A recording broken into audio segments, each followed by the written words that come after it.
성탄절은 대한민국의 24절기 가운데 동지에 세팅이 되어 있습니다. 동지는 태양의 탄생을 상징합니다. 물리적인 어둠이 없으면 이 영적인 빛을 설명하기가 굉장히 어렵습니다. 굉장히 어두울 때가 언제입니까? 동지입니다. 그때 뭐가 떠오릅니까? 태양이 떠오릅니다. 우리 인생에 가장 어둠이 왔을 때 생명의 빛이신 그리스도께서 우리에게 임하신다는 걸 우리가 보게 됩니다. 말라기 선지자가 구약의 마지막 선지자로서 예언을 했는데, 메시아께서 병든 자에게 치료의 빛으로 오실 것이다, 이걸 분명히 예언합니다.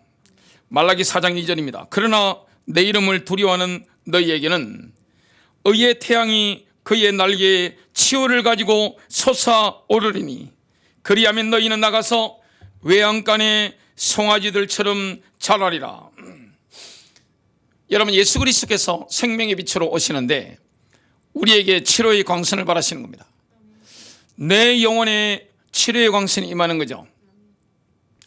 나의 마음에 치료의 광선이 임하는 겁니다. 나의 육신에도 치료의 광선이 임하는 겁니다. 그리스도께서 놀라운 생명의 풍성함으로 우리 역사하신다, 이걸 분명히 말씀하고 있습니다. 예수 그리스도께서는 어둠에 있는 자들을 위한 생명의 빛으로 오신 겁니다. 이 땅에 하나님 떠난 인생들은 사망의 그늘에 앉아 있습니다. 인생이 어두워요. 어둠의 나라에 있습니다. 사탄의 왕국에 있습니다. 예수 그리스도를 믿는 자는 사탄의 왕국에서 하나님의 아들의 나라로 옮겨집니다. 예수 그리스도를 경험하는 사람은 영적인 사망 가운데 있다가 생명의 풍성함 가운데로 들어가게 됩니다. 누구든지 이 빛을 보면 예수 생명을 경험하게 됩니다. 우리 하나님은 영이십니다. 하나님은 우주 가운데 충만하십니다. 하나님은 이 예배당만 충만하신 게 아니라 모든 우주 가운데 충만하십니다. 그 때문에 누구든지 이 생명의 빛을 경험하고자 한다면 예수의 이름을 부르면 됩니다.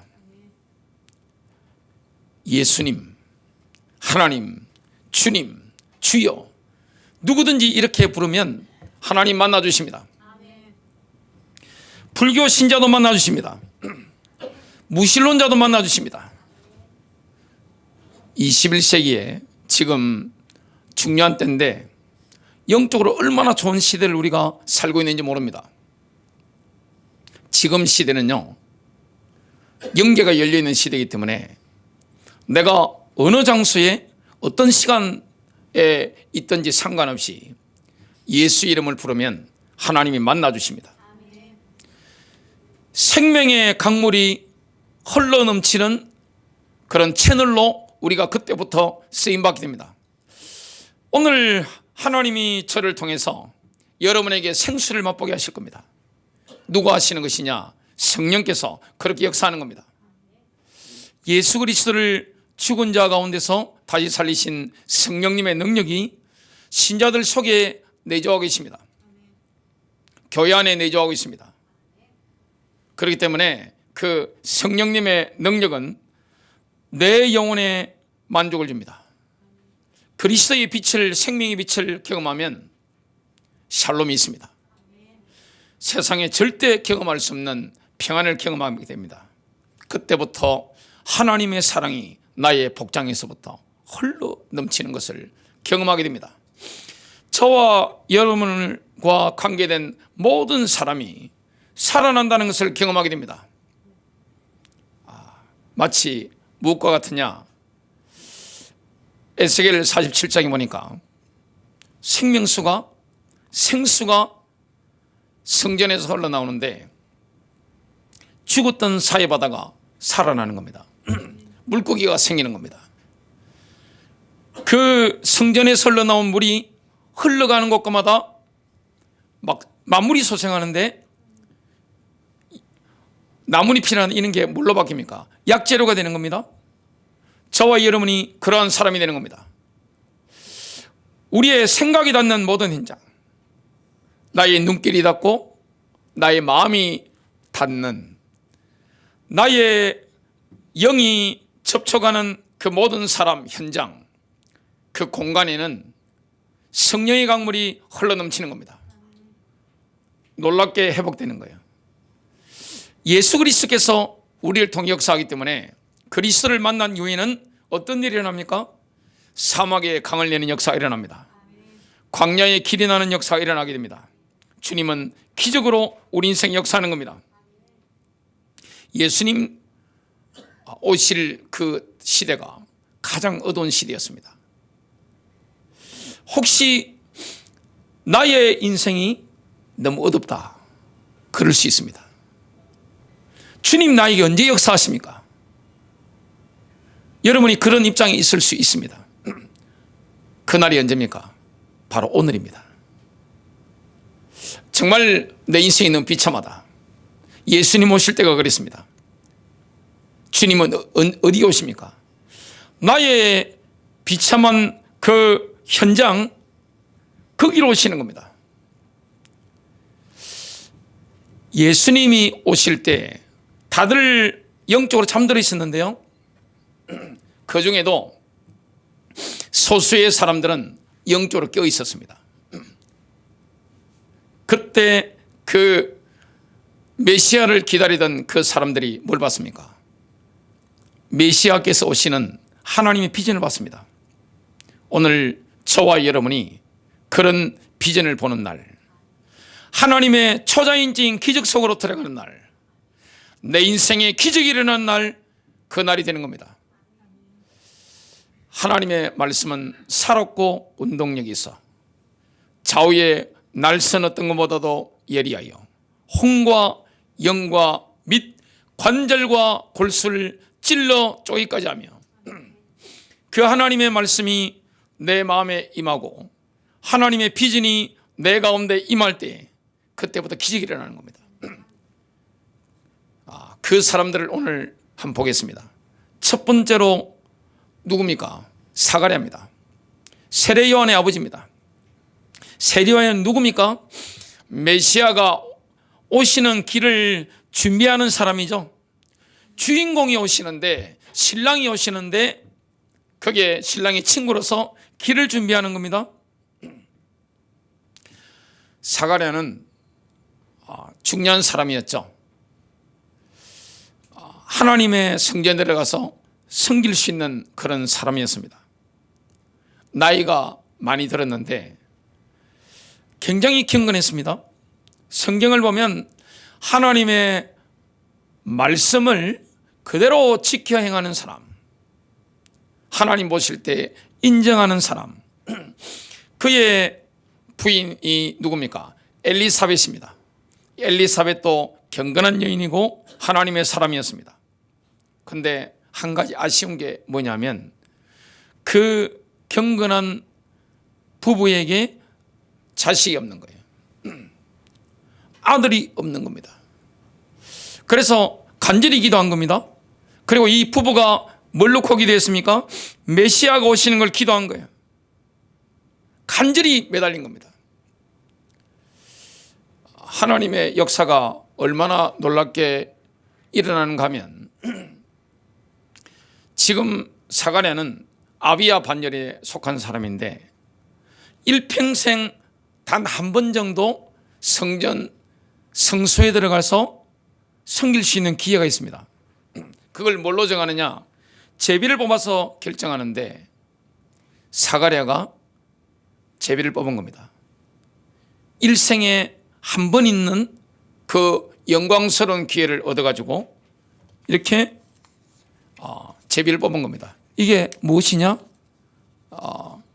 여전도에 뜨겠다고 여러분 잡수시라고 광고 좀 부탁을 하셔가지고 제가 가지고 온 겁니다. 잊어먹지 않기 위해서. 제비를 뽑았죠. 그래서 사가랴가 당첨이 된 겁니다.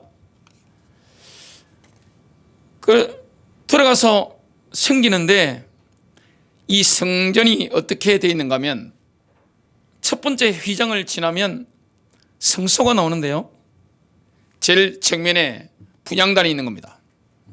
그 앞에서 섬기고 있는데 그 분향단의 한쪽에 누가 섰느냐?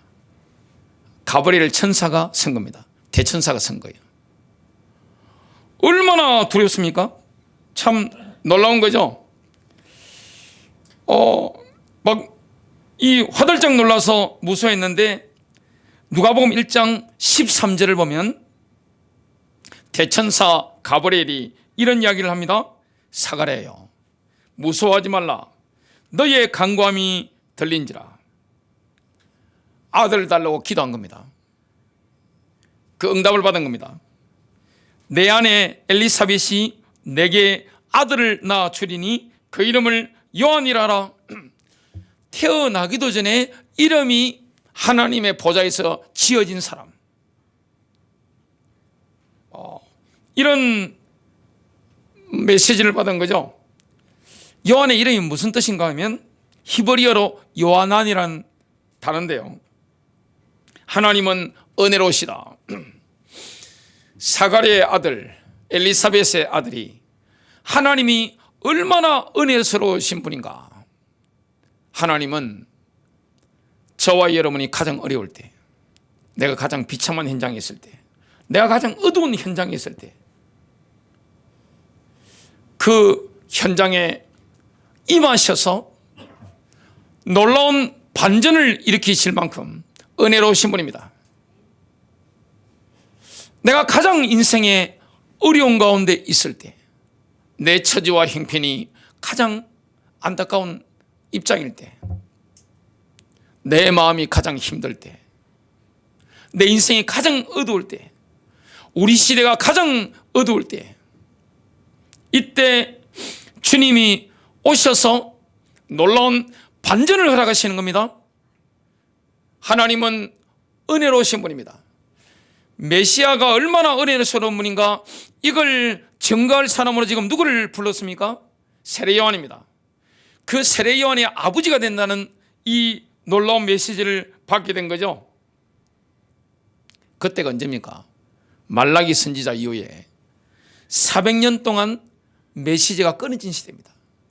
여러분, 가장 큰 불행이 무엇입니까? 고등학생이 오래전에 저한테 이야기한 게 있습니다. 여학생이었는데 평상시에 은혜를 잘 받았습니다. 말씀을 전하면 아멘 아멘 하면서 믿음으로 반응했습니다. 성경도 날마다 보고 그랬습니다. 근데 이 여학생이 좀 영적으로 다운됐다가 교회를 떠났다가 오랜만에 예배당에 참석해서 예배를 드리는데 안 들어오는 거예요. 메시지가 안 붙이는 거예요.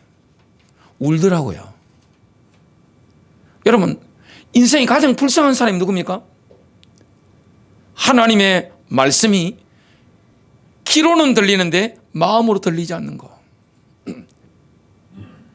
옛날에 마음으로 들려서 그 말씀이 임할 때마다 기쁨이 되고 은혜가 되고 기적이 일어났는데 더 이상 내게 말씀이 마음에 부딪히지 않는 거, 성경을 읽어도 영적인 감흥이 오지 않는 거, 이게 가장 어두운 겁니다. 그 시대가 400년 지속된 겁니다. 근데 하나님의 보좌에서 메시지를 전달하는 대천사 가브리엘이 지금 온 거예요. 예루살렘 성전에서 섬기고 있는 사가랴에게 온 겁니다. 얼마나 감사한 겁니까? 이런 메시지를 전합니다. 누가복음 1장 14절, 15절, 17절입니다. 그는 내게 기쁨과 즐거움이 될 것이며. 여러분, 젊어서 자식을 얻어도 기쁘죠? 저희 아버지는 제가 태어났을 때 아버지 그때 연세가 34살이셨답니다. 늦장가를 가셔가지고 이렇게 자식을 놓으신 겁니다. 우리 어머니는 그때 24살이셨고 어찌나 아버지께서 기쁘셨던지 저를 안고 동네를 뛰어다니셨답니다. 근데 지금 사가랴 엘리사벳 이 부부는 늙어서 이미 자식을 낳을 수 없는 나이입니다. 근데 하나님의 기적적인 역사로 말미암아 임신이 되고 아들을 낳는다. 그것도 하나님의 보좌에서 이름까지 지어주셔가지고 하나님이 얼마나 은혜로운 분인가를 온 세상에 전한다. 얼마나 기쁨이 되겠습니까? 즐거움이 될 것이며 그가 태어날 때 많은 사람이 크게 기뻐할 것이라. 이는 그가 주 앞에서 위대한 사람이 될 것이기 때문이다. 그는 심지어 어머니의 뱃속에서부터 성령으로 충만함을 받을 것이다. 그는 엘리야의 영과 능력으로 주보다 앞서 나아가 메시아의 선구자가 된다는 말씀이죠. 모든 초점이 누구에게 맞춰져 있습니까? 메시아입니다. 세례 요한이 아닙니다. 아버지의 마음을 자녀에게 돌리고 온 이스라엘의 마음을 하나님께로 돌리는 역할을 세례 요한이 하는 겁니다. 회개하도록 만드는 거죠. 그 회개를 해야만이 예수님이 메시아이심이 계시가 되는 거죠. 중요한 역할을 하는 겁니다. 순종하지 않는 사람들을 의인들의 지혜로 돌아서게 해서 주를 위해 준비된 백성을 예비할 것이다. 메시아가 오시는 길을 완벽하게 준비할 인물이 누굽니까? 바로 세례 요한입니다. 이 놀라운 약속을 지금 하늘에서 온 천사가 했지만 사가랴는 말씀이 안 믿어지는 거예요. 믿어지지 않으니까 그 성취를 고대하는 기쁨을 순간적으로 빼앗기게 됩니다. 불신이라는 것은 굉장히 무서운 겁니다. 지금 사가랴가 뭐라고 합니까? 누가복음 1장 18절 사가랴가 천사에게 말했다. 그 말씀을 믿으라는 말입니까? 나는 늙은 사람이고 내 아내도 늙었습니다. 지금 전혀 예상치 못한 메시지를 그것도 눈앞에 있는 대천사로부터 듣게 됐단 말이죠. 안 믿어지는 거예요. 그러니까 가브리엘은 사가랴가 답변을 기회도 주지 않고 사가랴 입을 딱 틀어막아 버렸습니다. 누가복음 1장 20절입니다. 너는 때가 되면 이루어질 내 말을 믿지 않았으므로 이 일들이 일어나는 날까지 말을 하지 못할 것이다. 사가랴가 천사에 의해서 벙어리가 된 것은 하나님의 은혜입니다.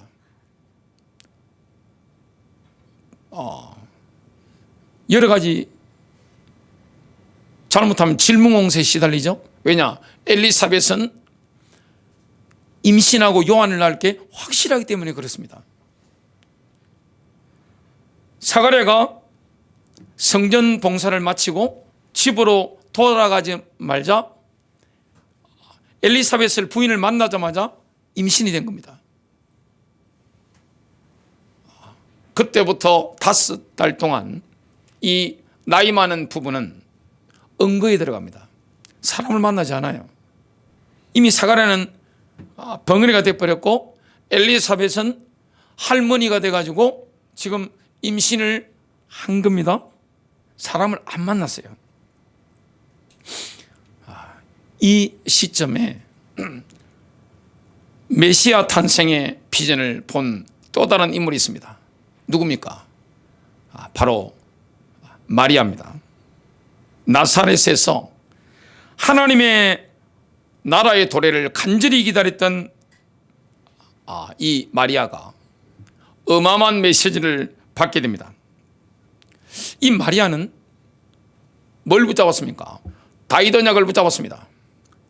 영원히 지속될 다윗 언약. 다윗이요, 내전에서 승리한 이후에 가만히 하나님 주신 은혜를 묵상하는데 자신이 사는 왕궁은 최고급 목재인 백향목으로 지어졌단 말이죠. 요즘도 이탈리아라든지 이런 데서 오는 그 가구들은 굉장히 비쌉니다. 뭐 하나 있는데 그냥 뭐 몇천만 원, 억 넘어갑니다. 그것보다 더 고급 목재로 왕궁이 지어진 겁니다. 그러나 하나님의 언약궤는 천막에 임시 거처로 있는 거예요. 양심이 찔리니까 진정한 왕은 자신이 아니라 여호와신데 마음이 아프잖아요. 내가 하나님을 위해서 하나님의 집을 지어야 되겠다. 그렇게 이야기하니까 나단 선지자도 참 좋은 생각입니다 하는데 그날 밤에 하늘 보좌로부터 온 메시지가 다윗에게 나단을 통해 전달되는 겁니다. 역대상 17장 4절과 10절입니다. 너는 내가 살 집을 짓지 못할 것이다. 나 하나님이 친히 내게 집을 지어주겠다. 다윗의 왕조가 영원히 지속될 것이다. 누구를 통하여? 메시아를 통하여. 이런 예언을 들은 거죠. 또한 이 마리아는 임마누엘의 선지자 이사야의 메시지를 굳게 붙잡았습니다. 이사야 7장 14절입니다. 그러므로 주께서 친히 징조를 너희에게 주실 것이라. 보라, 처녀가 잉태하여 아들을 낳을 것이요 그의 이름을 임마누엘이라 하리라. 드디어 엘리사벳이 임신한 지 6개월이 되었을 때 하나님께서 천사 가브리엘을 갈릴리 나사렛 동네에 요셉과 혼인한 마리아에게 보내셨죠. 대천사 가브리엘이 6개월 만에 지금 나사렛에 있는 이 마리아에게 간 겁니다. 뭐라고 첫인사를 합니까? 즐거워하라, 기뻐하라고 하는 겁니다. 여러분, 메시아가 오시는 거 엄청난 기쁨입니다. 우리 인생에 반전이 일어나는 기쁨입니다. 가장 어두운 현장에 생명의 빛으로 오는 기쁨입니다. 누가복음 1장 28절 은혜를 받은 자여 평안할지어다. 주께서 너와 함께 하시도다. 마리아는 크게 동요했습니다. 그 인사에 감춰진 뜻이 무엇인지 굉장히 궁금했습니다. 지금 대천사 가브리엘이 하나님의 보좌에서 온 메시지를 선포합니다. 누가복음 1장 31절부터 33절 보라, 내가 내 태에 수태하여 아들을 낳고 그의 이름을 예수라 하리라. 그가 크게 되고 가장 높으신 이의 아들이라 불릴 것이요 주 하나님께서 그의 조상 다윗의 왕좌를 그에게 주시리니 그가 영원토록 야곱의 집을 통치하며 그의 왕국이 무궁하리라. 어떤 메시지입니까? 마리아가 메시아의 아들의 메시아의 어머니가 된다는 거죠. 하나님의 아들의 어머니가 된다. 그 메시지입니다. 얼마나 놀라운 일입니까? 지금 어마어마한 메시지를 받게 된 겁니다. 그러니까 궁금증이 하나 생긴 거죠. 말씀은 믿어지는데 아니 어떻게 내가 남자와 잠자리를 한 적이 한 번도 없는데 어떻게 그런 일이 일어날 수 있죠? 이거는 불신이 아닙니다. 방법을 모른단 말이죠. 여러분, 성전에서 하나님을 평생 섬겼던 사가랴는 믿음이 없어서 벙어리가 돼버렸죠. 그때 마리아는 나이로 친다면 만 나이로 13살에서 16살밖에 안 되는 처녀입니다. 그런데 10대 중반밖에 나이가 되지 않는 이 젊은 여인의 신앙 고백을 한번 보세요. 믿음을 한번 보세요. 영적인 성숙도를 한번 보시기 바랍니다. 진짜 하나님을 믿었는데 어떻게 내가 하나님의 아들의 어머니가 된다는 말입니까? 그 방법에 대한 질문을 한 거죠. 그때 가브리엘이 뭐라고 합니까? 그것은 성령님의 초자연적인 권능에 의해서 이루어질 것이다. 이렇게 대답하는 거죠. 성령이 내 위에 임하실 것이고 가장 높으신 하나님의 능력이 너를 덮을 것이다. 여러분, 지금도 마찬가지입니다. 성령이 임하고 하나님의 능력이 우리를 덮는 겁니다. 이게 바로 성령님의 역사입니다. 하나님께는 불가능한 일이 전혀 없느니라. 이게 바로 메시지였습니다. 중요한 건 뭡니까? 마리아의 반응입니다. 하나님의 말씀이 우리에게 임할 때, 마음에 임할 때 그 레마를 성취하게 하는 건 뭡니까? 우리의 믿음의 반응이에요. 지금 10대 중반의 이 믿음 좋은 여인이 어떻게 반응합니까?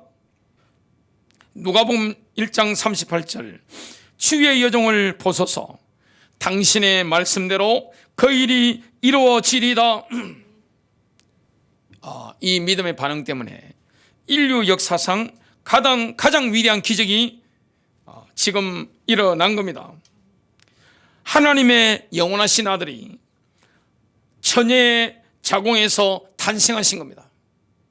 죄가 없었으니까요. 예수님의 탄생에 대한 이 비전, 이걸 본 정인들의 찬송이 성경에 나옵니다. 이것이 오늘 마지막 포인트입니다. 이들의 찬양은 어둠의 시대를 뚫고 메시아의 오심을 선포하는 겁니다. 눈이 열린 거죠. 하나님의 계시를 보게 된 겁니다. 그토록 기다렸던 메시아가 오셨다. 나에게 오셨다. 가장 어두운 시대에 오셨다. 절망의 한자리에 메시아가 오셨다. 내가 영적인 어둠에 사로잡혀 있었는데 그 메시아께서 생명의 빛으로 내게 오셔서 나에게 자유를 주셨다. 나를 해방하셨다. 이사야 선지자는 메시아께서 장차 강한 자로 임하실 것을 예언했습니다. 여러분, 예수 그리스도는 얼마나 강하신 분입니까? 예수님은 십자가를 지실 정도로 강하신 분입니다.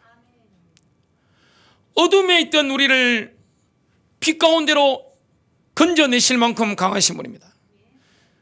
마귀의 소나기에 눌려있던 우리를 하나님의 아들의 왕국으로 순간 이동시킬 만큼 강하신 분입니다. 죄에서 눌려있던 우리를 해방하실 만큼 우리 주 예수 그리스도는 강하신 분입니다. 이 비전을 본 사람들은 많으냐? 어둠의 시대를 뚫고 메시아의 오심을 찬양한 겁니다. 선포한 겁니다. 마리아는 유대 산지에 성읍으로 서둘러 가서 사가랴의 집을 찾았습니다. 왜 그랬죠? 지금 방금 대천사 가브리엘이 엘리사벳이 수태를 했다. 벌써 6개월이다. 기적이잖아요. 연속적인 기적. 메시아가 오시는 연속적인 기적. 그래서 급하게 뛰어간 겁니다.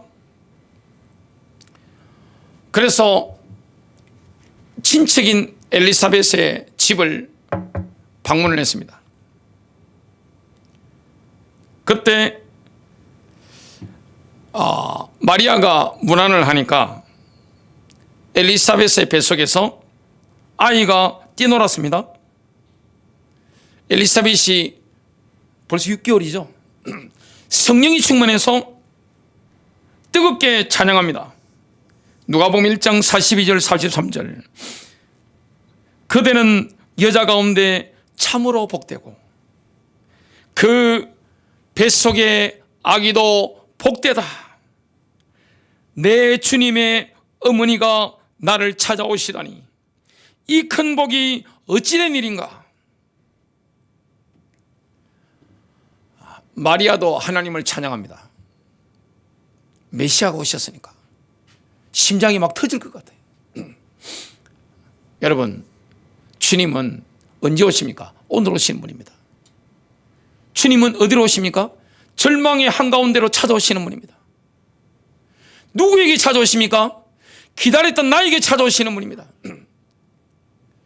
주님을 만나면 인생의 어둠이 떠나갑니다.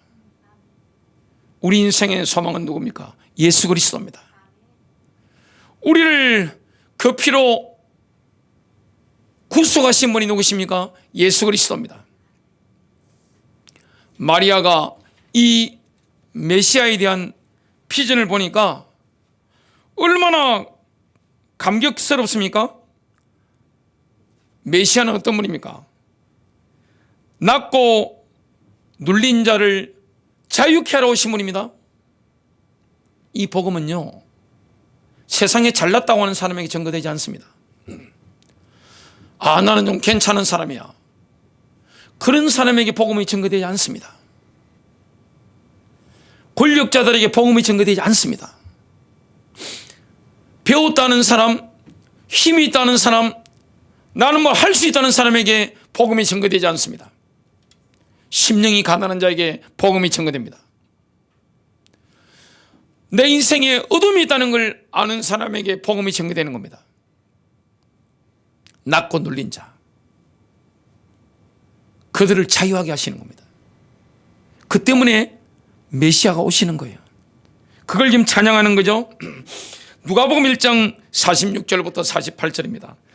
하나님이 내게 들려주신 복된 소식으로 내 마음이 터질 듯하니 내 구주 되신 하나님의 노래로 기뻐 춤추리라. 하나님이 나를 주목하심으로 무슨 일이 일어났는지 보라. 나는 이 땅에서 가장 복된 여자다. 누가복음 1장 49절. 전능하신 분께서 나를 위해 위대한 일들을 행하셨습니다. 진실로 그분의 이름은 거룩하십니다. 하나님은 어떤 분입니까? 마리아의 찬송을 받으시는 하나님은 반전의 하나님입니다. 여러분, 개인에게 복음이 들어가면 반전이 일어납니다. 가정에 복음이 들어가면 반전이 일어납니다. 어떤 민족이든지 복음이 들어가면 반전이 일어나는 거예요. 하나님은 높은 자를 낮추십니다. 낮은 자를 높이십니다. 여러분, 혹시 마음에 주변에 있는 모든 사람들이 마음에 안 듭니까? 조심하셔야 돼요. 그리고 모든 게 불평불만이 있습니까? 조심해야 됩니다. 교만이 찾아온 겁니다. 사람이 마음이 교만하면 어떻게 됩니까? 망하는 걸 준비하시기 바랍니다. 좀 있으면 망해요. 마음이 붕 뜨는 듯한 느낌 있죠? 돈이 좀 벌리고 사회적 지위가 올라가고 이렇게 좀 찰 때 남이 우습게 보이죠? 마음에 안 들죠? 망할 걸 준비하셔야 됩니다. 망합니다. 근데 하나님은 누구를 높입니까? 내가 아무것도 아니구나, 이걸 깨달은 사람. 하나님과의 관계든 사람과의 관계든 겸손으로 하모니를 이룹니다. 교만하면 파탄납니다. 우리 하나님은 누구에게 메시아의 비전을 보여주셨습니까? 낮은 자들, 눌린 자들, 어둠 가운데 있던 자들, 그들이 빛을 본 겁니다. 생명의 빛을 본 겁니다. 반전이 일어나는 거죠. 하나님은 그런 분입니다. 하나님은 고통당한 이들을 진창에서 건져내시는 분입니다. 하나님은 가난하고 굶주린 자들을 잔치상으로 이끄시는 분입니다. 드디어 이 장면이 끝이 나고 세례 요한이 태어납니다. 벌써 몇 달 지났죠? 사가랴가 얼마나 성령의 감동을 받았던지 하나님을 찬양합니다. 사가랴의 찬송이 어둠의 시대를 뚫고 메시아의 오심을 영적으로 막 선포하는 겁니다. 세례 요한이 태어났죠. 메시아의 선구자가 태어났습니다. 아이의 이름을 짓는데 먼저 엘리사벳 어머니에게 물어봤습니다. 요한이다. 아니, 이런 이름을 짓는 법은 없다. 사람들이 하니까 의문을 가지고 사가랴에게 갔습니다. 아이 이름을 뭐라고 지을까요? 벙어리니까 서판을 달래서 그게 뭐라고 적느냐? 요한이라고 적는 겁니다. 요한은 딱 적으니까 입이 딱 열리는 겁니다. 하나님을 찬양합니다. 누가복음 1장 68절 69절 이스라엘의 하나님 아도나이를 찬양하십시오. 그분께서 찾아오셔서 자기 백성을 해방시키려고 대속하셨기 때문입니다. 그분은 자신의 종 다윗의 후손인 전능한 구원자를 일으켜 세우셨습니다. 메시아에 대한 찬송이죠. 자, 자기 아들 요한이 그리스도의 길을 예비할 것이다. 이걸 또 찬양하죠. 누가복음 1장 76절과 79절입니다. 아이야, 너는 가장 높으신 하나님의 예언자로 불릴 것이며 주님보다 앞서가서 그분의 길을 예비할 것이다. 어둠에 거하고 죽음의 그늘에 사는 사람들에게 빛이 비치고 우리의 발을 화평의 길로 인도할 것이다. 결론했습니다. 우리 주님은 다시 오십니다. 예수님의 초림 때 간절히 기다렸던 사람들, 깨어있던 사람들은 소수였습니다. 재림 때도 마찬가지입니다. 교회를 다닌다고 해서 예수께서 다시 오심을 기다리는 것은 아닙니다. 우리는 다시 오실 주님을 기다립니다. 비전을 받기 때문에 그렇습니다. 승리하시길 바랍니다.